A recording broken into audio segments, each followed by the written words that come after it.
gihe haherutse kugurwa umwaka mushasha w'ubutungane ku ndwi iheze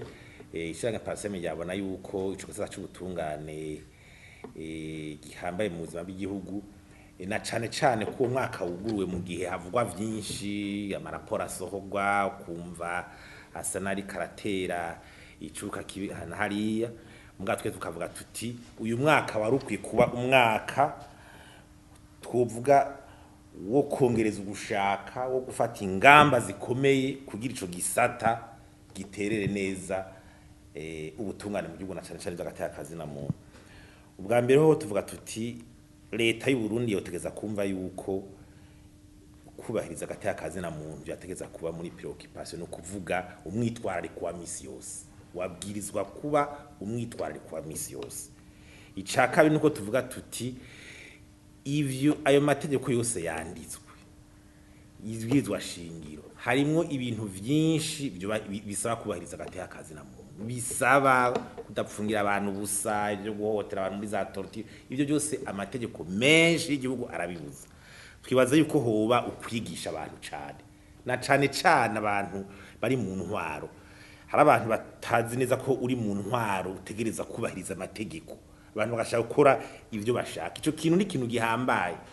gupfunga bacumva ko umuntu zarapfunga cyane gutorera umenga bikora atacamye hari abagifisa ku kageso nibabanze bigishwe bamenye ibibujijwe amategeko ngene nabibuza kandi amenye ko bihano.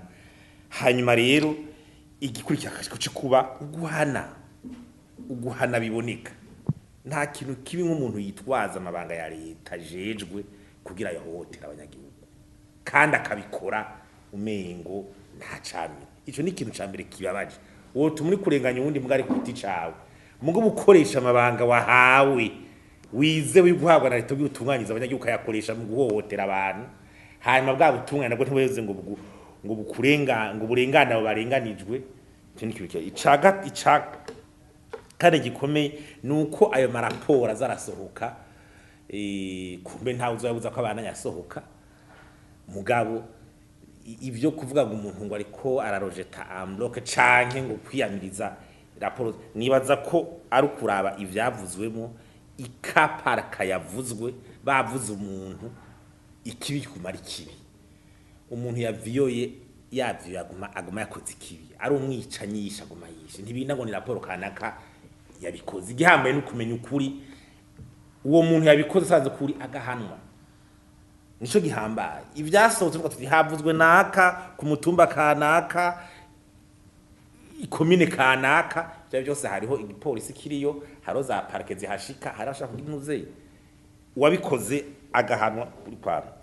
Ikindi gihambaye nuko hoba tuvuga tuti hoba mechanism no kuvuga uburyo bwuko hoba transparence ubwo bushoboka gendegwa ababurimo bakaza kuraba ingene bameze ingene bafasha bariko baraba abantu bakubiswe bagize gute hari abantu bashobora kuza kubiraba hari abashinga naye muri iki gihugu bashobora gufasha mu kuraba neza ibintu ataho begamiye bakavuga bati twagendeye ubusho twabonye ingene abantu baburimo bafashwe arababesha ariko barabesha nka ari ukuri bariko baravuga kabari ukuri mbwa bukaboneka ngaho aho rero bagafatira kuri twitita rapport de situation carcérale no kuvuga kijya biharo byerekana abafunzwe ingene bangana